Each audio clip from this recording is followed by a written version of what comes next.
Buen día, clase. Abordamos ahora un elemento más en el análisis de una función que tiene que ver con los llamados intervalos de concavidad. Bueno, hasta ahora los recursos que hemos usado para graficar una función nos han dado una idea más o menos precisa.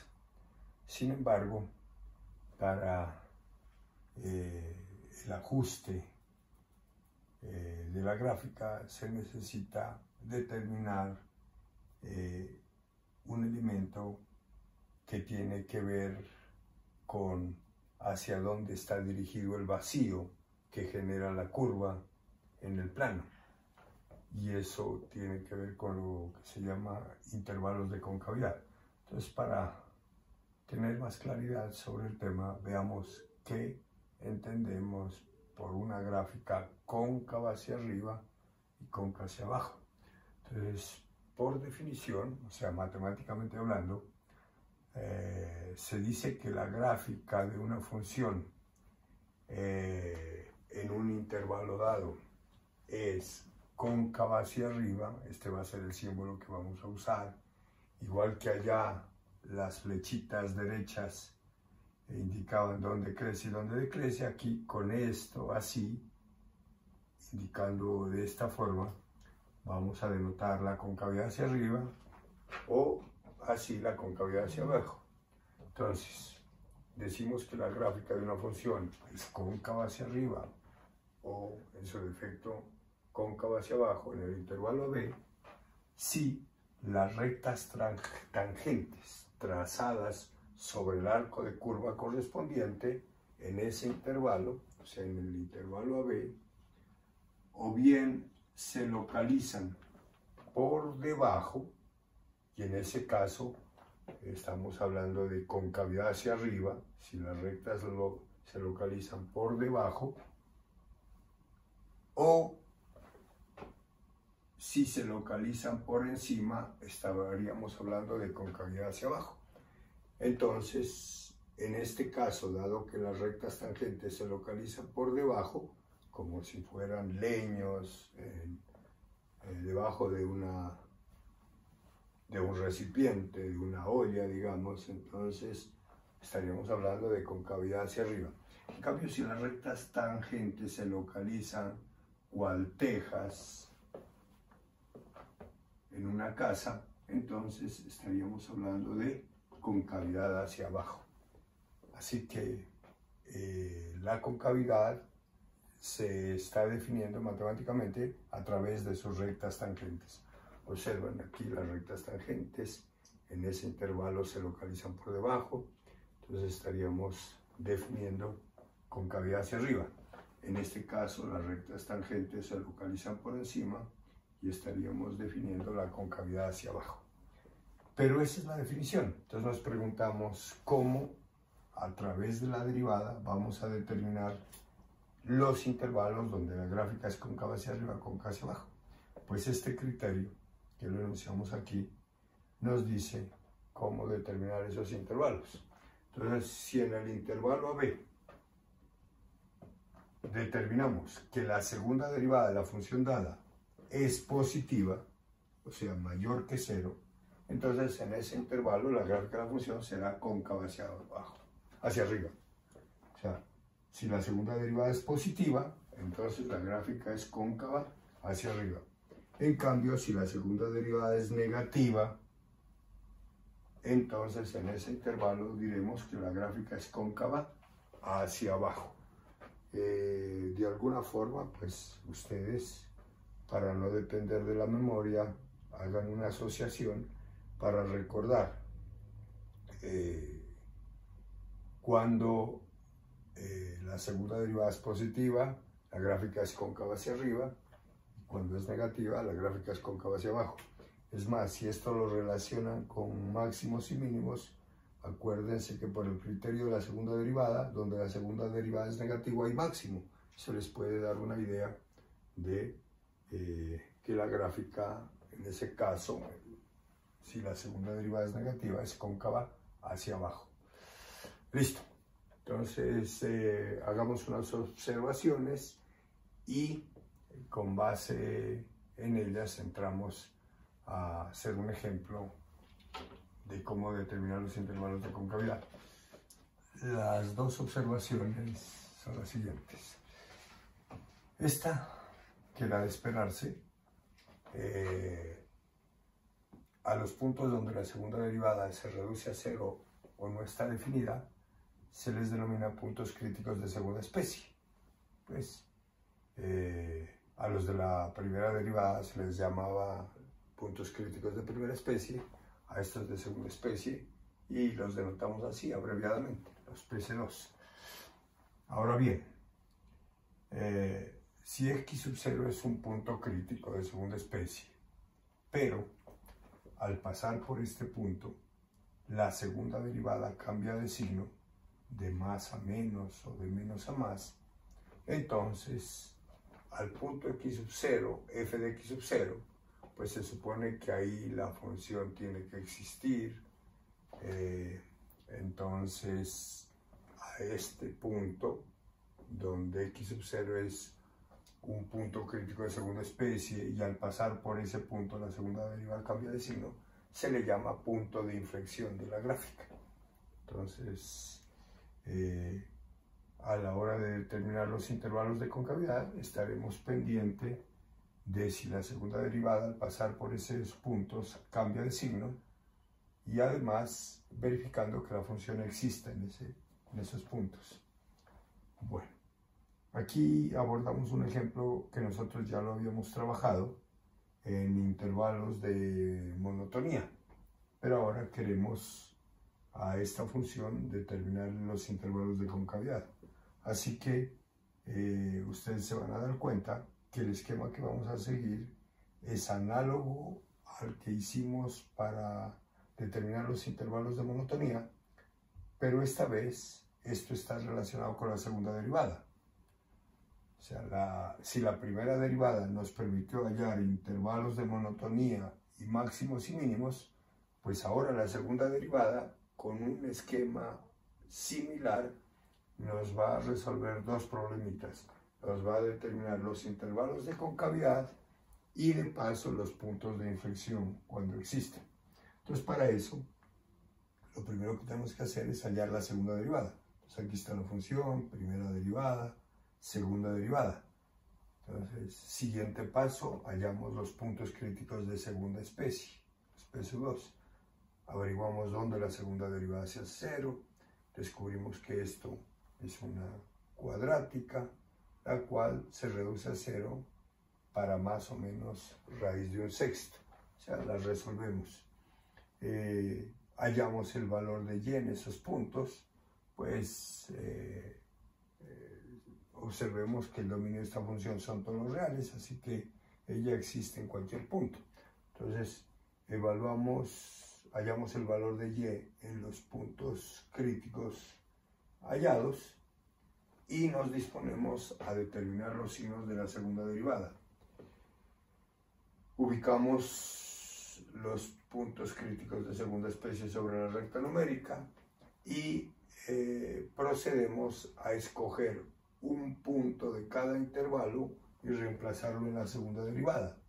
Esa es una técnica que usábamos para determinar los signos de la primera derivada y podríamos también usarla para la segunda derivada. Pero en los casos donde uno pueda determinar la gráfica de la segunda derivada, podría uno acelerar ese proceso simplemente dejándose llevar por la gráfica. Por ejemplo, la segunda derivada, observen que es una parábola dirigida hacia abajo, la cual se reduce a 0 precisamente en esos puntos.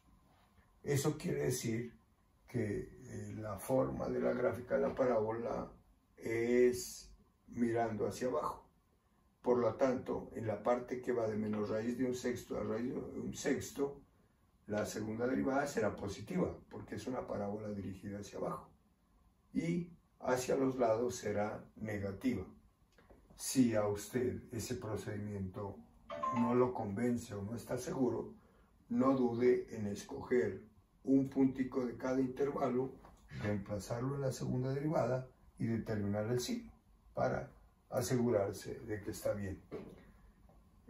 Si la segunda derivada nos da negativa, tal como nos dice el criterio suficiente de concavidad, allí la gráfica será cóncava hacia abajo.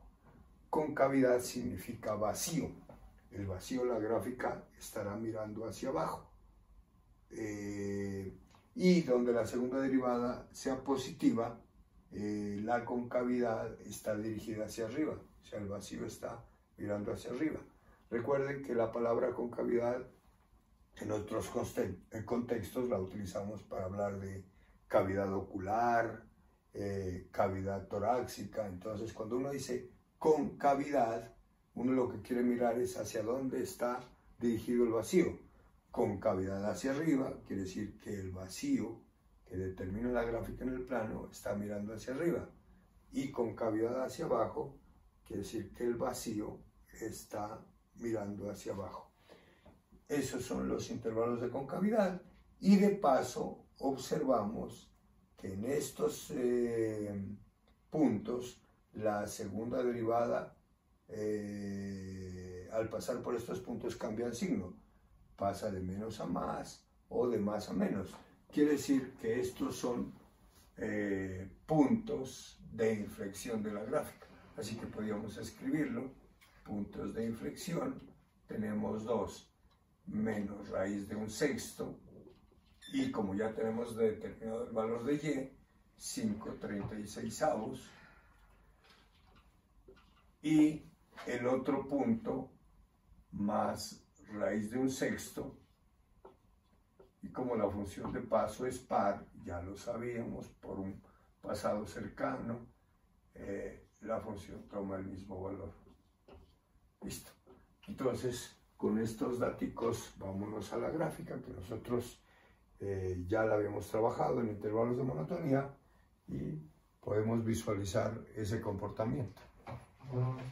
Listo. Entonces vamos a construir la gráfica resaltando los intervalos de concavidad. Acuérdense que para esta función nosotros ya habíamos analizado los intervalos de monotonía, y de paso máximos y mínimos. Entonces hemos encontrado 2 puntos críticos de segunda especie, menos raíz de 1/6 y más raíz de 1/6, y guiándonos por el esquema de la primera derivada y ahora con el esquema de la segunda derivada, entonces nosotros sabemos por ese pasado que nuestra función desde menos infinito hasta menos raíz de 1/2 crece, de menos raíz de 1/2 a 0 decrece, de 0 a raíz de 1/2 crece, y de raíz de 1/2 en adelante decrece. De paso, la gráfica se corta con el eje X en -1, 0 y 1. Todos estos datos los estamos recordando del pasado. En menos raíz de 1/2 la función vale 1/4, en raíz de 1/2 la función vuelve a valer 1/4. Pero ahora los puntos que estamos trayendo son los puntos críticos acompañados del valor de y. Menos raíz de 1/6, 5/36, y raíz de 1/6, 5/36. Según el esquema de la segunda derivada, o sea, este GPS para los intervalos de concavidad, nos dice que la gráfica desde menos infinito hasta menos raíz de 1/6 es cóncava hacia abajo. Entonces, la función está creciendo hasta menos raíz de 1/2, pero su concavidad se mantiene hacia abajo hasta menos raíz de 1/6. De menos raíz de 1/6 a raíz de 1/6, la gráfica es cóncava hacia arriba. Entonces la función decrece hasta 0 y pasa a crecer de 0 a raíz de 1/2, pero su concavidad hacia abajo, hacia arriba, se mantiene solamente de menos raíz de 1/6 a raíz de 1/6. Aquí la pintamos en azul, en otro colorcito, para resaltar que hubo cambio de concavidad tanto en menos raíz de un sexto como en raíz de un sexto. En este intervalo de menos raíz de un sexto a raíz de un sexto, la gráfica es cóncava hacia arriba. En cambio, de raíz de un sexto en adelante, la gráfica es cóncava hacia abajo. O sea que la función a partir de aquí sigue creciendo a este punto, a partir de este punto decrece, pero a lo largo de este intervalo la gráfica es cóncava hacia abajo. Entonces observen que uniendo los dos esquemas, el de intervalos de monotonía y el de intervalos de concavidad, hemos logrado precisar, lo cual no lo pudimos hacer en la ocasión pasada, porque solamente estábamos determinando intervalos de monotonía. Aquí ya hemos precisado, ¿cierto?, unos punticos donde hay cambio de concavidad y precisamente las coordenadas de esos puntos son los famosos puntos de inflexión. Listo. El último elemento que tiene que ver con el análisis de una función y por lo tanto la construcción de su gráfica tiene que ver con un elemento que ustedes ya han escuchado inclusive desde el comienzo de este curso y de pronto de un pasado cercano, y es lo relacionado con las asíntotas de una gráfica. Entonces, empecemos por definir qué vamos a entender por asíntota. Entonces, denominamos asíntota a toda recta a la cual se aproxima indefinidamente la curva, pero para la cual se cumplen dos condiciones que vamos a basarnos en el gráfico para ilustrarles. La primera condición es que cuando el punto se desplaza a través de la curva, empezamos a observar que la distancia entre el punto y la recta en mención tiende a cero.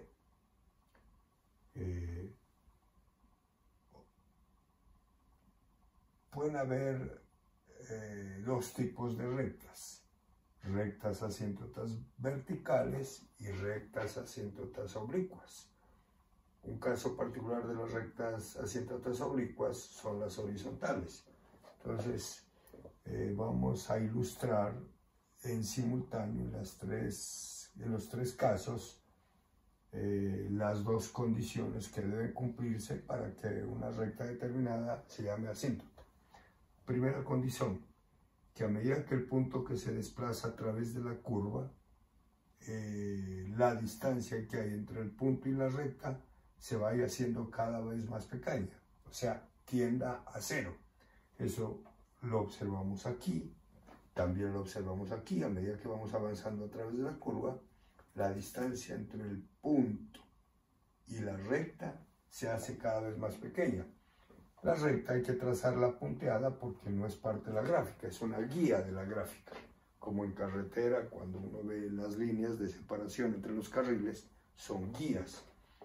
Y lo mismo en este caso, a medida que vamos avanzando por la curva, efectivamente la distancia entre el punto y la recta tiende a cero. Y la segunda condición para que la recta en mención sea asíntota es que por lo menos una de las coordenadas del punto que se desplaza a través de la curva tienda a infinito. Entonces, miremos el primer caso. Voy avanzando y ¿qué observo? Que a medida que voy avanzando y el punto se va aproximando a la recta, observo que la primera coordenada, o sea, X, se va acercando, en este caso, a un valor determinado, X sub 0. En cambio, Y, dado que esto es una asíntota vertical, se está creciendo cada vez más, o decreciendo, depende de si se acerca por el otro lado, y por lo tanto, la segunda coordenada tiende a infinito. Revisemos este caso. El punto se desplaza a través de la curva, y la distancia cada vez es más pequeña, pero a medida que avanzamos hacia allá, dado que esto es una asíntota oblicua, observamos que tanto a medida que vamos avanzando, tanto el valor de X está aumentando como el valor de Y también. O sea, en este caso ambas coordenadas tienden a infinito. Pero la condición B dice que por lo menos una coordenada. O sea que si ambas tienden a infinito, pues bienvenido. Y el tercer caso, que en realidad es un caso particular de asíntotas oblicuas, ¿cuál es la diferencia entre las asíntotas oblicuas y las horizontales? Pues simplemente que para que una asíntota sea horizontal, su pendiente debe ser 0. Aquí la pendiente existe, ¿cierto? Pero si en particular la pendiente es 0, entonces tenemos que la asíntota oblicua se convierte en una asíntota horizontal. Entonces, miremos aquí, el punto empieza a desplazarse, la distancia empieza a ser cada vez más pequeño, pero si nos vamos desplazando, entonces observamos que a medida que avanzamos hacia allá, X, o sea, la abscisa del punto está aumentando, o sea, tiende a infinito. Y la otra coordenada, o sea, Y, observen que, dado que esta es una asíntota horizontal, Y está más cerca de su valor límite, de Y sub 0. Entonces, por lo menos una de las coordenadas tiende a infinito. Y esos son los 2 o 3 posibles casos de asíntotas que nosotros analizamos. Ahora nuestra tarea es definir las ecuaciones, hacemos un ejemplo y la idea es practicar con algunos ejercicios para retener este material. La tarea nuestra ahora es determinar la ecuación de las asíntotas. Entonces, iniciemos con las asíntotas verticales. Hay dos alternativas para determinar las asíntotas verticales. De ellas vamos a escoger la más sencilla, y es que nos dan la ecuación de la función, y lo que tenemos que hacer es averiguar en qué puntos el denominador de la función dada se reduce a 0. Entonces, si en el punto x igual a x sub 0 el denominador se hace 0, entonces la ecuación de la forma x igual a x sub 0 será la ecuación de la asíntota vertical. La otra forma sería buscar en qué puntos el límite cuando x tiende a un valor determinado, la función tiende a infinito. Entonces, esa es, diría yo, pues una forma un poco más extraña de hallar las asíntotas. Así que para que nos quede más claro, propongo el siguiente ejemplo. Nos dan esta función y queremos saber para qué valores de x el denominador se hace 0. Entonces, cogemos el denominador de la función, lo igualamos a 0 y descubrimos que tanto en menos 2 como en 2 el denominador se hace 0. Entonces, la ecuación de las asíntotas, dado que son rectas verticales, sabemos que son de la forma x igual a x sub 0. Así que x igual a menos 2 y x igual a 2 son las ecuaciones de las asíntotas verticales. Trato de hacerles notar una diferencia. Cuando usted iguala el denominador a 0, está tratándolo como una ecuación en una variable. Y estos son los dos valores de esa variable en los cuales el denominador se hace 0. Pero por otro lado, la ecuación de una recta vertical, o sea, paralela al eje Y, sabemos que es de la forma x igual a x sub 0. Entonces aquí como que las dos formas coinciden, pero se diferencian por contexto. Aquí estamos hablando de una ecuación, una variable, o sea que estos valores se representarían en la recta numérica. En cambio, cuando ya vamos a hablar de las asíntotas, esas aparentemente mismas ecuaciones están representando rectas en el plano cartesiano. O sea que cada uno de los puntos de esta recta son puntos del plano, en donde x siempre vale menos 2 y y recorre todos los valores de menos infinito a infinito. Bueno, si graficamos, pues ustedes podrían aproximarse a cada asíntota por izquierda y por derecha para saber qué está haciendo la función. Entonces, dado que esta función es par, por ejemplo, analicemos la función cuando x vale 0 vale menos un cuarto, pero a medida que nos vamos aproximando a 2 por la izquierda, podríamos calcular el límite cuando x tiende a 2 por la izquierda, o sea, venimos con valores menores que 2, sabemos que esto está tendiendo a 4, pero por la izquierda. Eso quiere decir que esto tendería a 0 negativo, y 1 sobre 0 negativo nos da menos infinito. Ahora, si calculamos el límite de esto cuando x tiende a 2 por la derecha, recuerden que nosotros ya pasamos por límites. Entonces, cuando x tiende a 2 por la derecha, venimos trabajando con valores mayores que 2. O sea, esto menos esto nos va a dar un valor positivo cercano a 0. Y 1 sobre 0 positivo nos va a dar más infinito. Eso quiere decir que por un lado la función tiende a menos infinito y por otro lado a más infinito. Ahí está un ejemplo claro de una asíntota vertical. El resto, pues, simplemente es la prolongación de la gráfica. De paso y sin querer queriendo, observemos que aquí hay la presencia de una asíntota horizontal. Como la función es par, entonces de la misma forma se comporta del otro lado. Ahora pasemos a las asíntotas oblicuas. Como son asíntotas oblicuas, quiere decir que tienen pendiente, a diferencia de las verticales. Entonces quiere decir que hay que determinar el valor de m y el valor de b. O sea, toda recta que tenga pendiente se puede escribir a través de una ecuación de esta forma. Entonces, para hallar m y b procedemos de la siguiente forma. Tenemos fórmulas. Si lo que estamos buscando es asíntota oblicua a la derecha, entonces calculamos el límite cuando x tiende a más infinito. Y entonces m se determina como el límite cuando x tiende a más infinito de f de x sobre x. Sería bueno que se detengan a pensar el por qué a través del límite de esta fracción terminamos determinando la pendiente de la asíntota oblicua a la derecha. Y b, o sea, acuérdense que b representa el punto de intersección con el eje y, se determina mediante esta fórmula.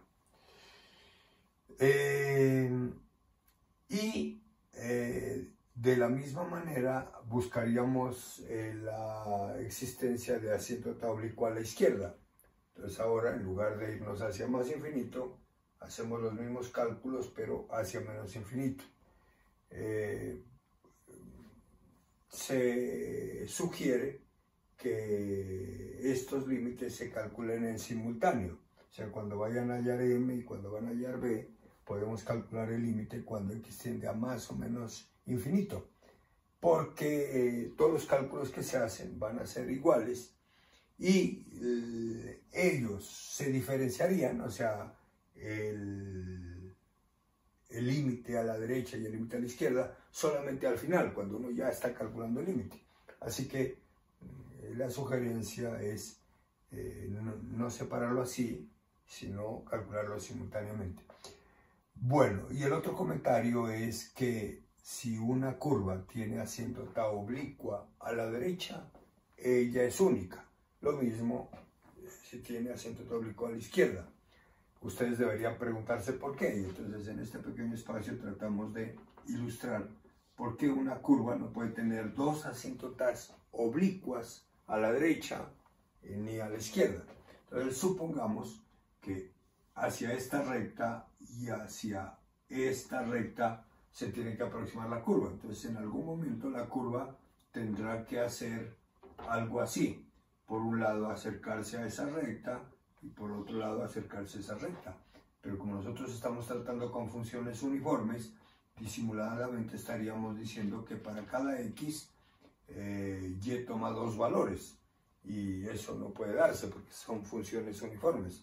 Entonces quiere decir que de haber asíntota oblicua a la derecha, ella es única. Lo mismo oblicua hacia la izquierda.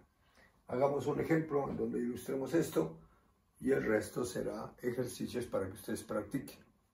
Bueno, entonces vamos en este ejemplo a determinar las asíntotas. Entonces, empezamos por las verticales. Entonces observamos que aquí hay denominador y ese denominador se hace 0 en x igual a 0. O sea que esta recta es una asíntota vertical de nuestra función. Pasemos a las asíntotas oblicuas. Entonces, utilizando las fórmulas que ya habíamos comentado, vamos a hallar m. Entonces, hacemos el cálculo tal como lo sugerimos, hacia más y menos infinito en simultáneo, y al final vamos a mirar si el resultado cambia o se mantiene igual. Entonces, límite cuando x tiende a más o menos infinito de f de x sobre x. Aquí podríamos escribir solamente infinito, porque sabemos que si escribimos infinito, tal como lo aclaramos alguna vez, estamos diciendo que en simultáneo estamos avanzando hacia más y menos infinito. Pero esto lo hacemos como que a propósito para entender que estamos calculando los dos límites simultáneamente.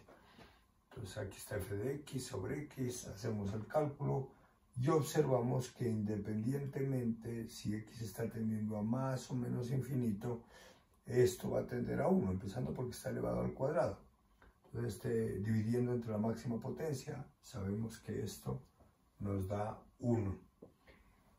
Si el límite nos hubiera dado diferente, entonces ahí nos hubiera atacado calcular el b aparte, o sea, hacia más infinito y hacia menos infinito. Pero dado que el límite es el mismo, entonces nos mantenemos en la misma fórmula. Entonces, límite cuando x tiende a más o menos infinito de f de x menos mx. Como el valor de m, tanto hacia la derecha como hacia la izquierda, es el mismo, entonces estamos utilizando la misma fórmula. Aquí está f de x menos mx, ¿cierto? Y hacemos el cálculo. Entonces hacemos operaciones, simplificamos y nos da el límite de 1 sobre x. Y en este momento pensamos, si x tendiendo a más infinito da una cosa y hacia menos infinito otra, o da lo mismo. Pero cuando x tiende a infinito, esto va a tender a 0. Más 0 menos 0 es igual a 0. Así que, nuevamente, el límite nos da el mismo. ¿Eso qué quiere decir?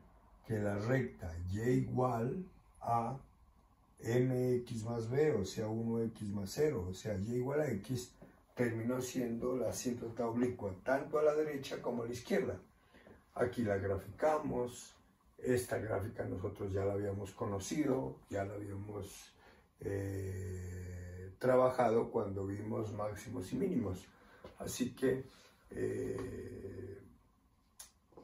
la trazamos, tiene una asíntota vertical, que es la recta x igual a 0, y una asíntota oblicua tanto a la derecha como a la izquierda, y ahora graficamos.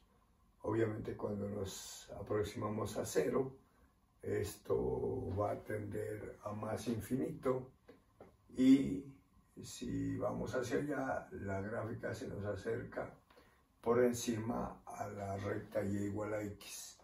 Como la función es impar, el mismo comportamiento lo tiene hacia la izquierda.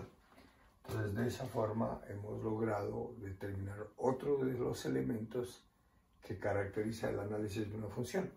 Bueno, con esto terminamos de describir todo el esquema que tiene que ver con construcción de gráficas a través de la derivada. Así que le vamos a dedicar una sesión completa, o sea, después de trabajar algunos ejercicios de estos, a gráfica de funciones a través de la derivada. Quiere decir que allí ya vamos a implementar todo lo que hemos visto: intervalos de monotonía, máximos y mínimos, intervalos de concavidad, puntos de inflexión y asíntotas. Entonces, cuando uno determina todos esos elementos y los lleva a la gráfica, entonces uno dice que ha construido la gráfica a través de la derivada.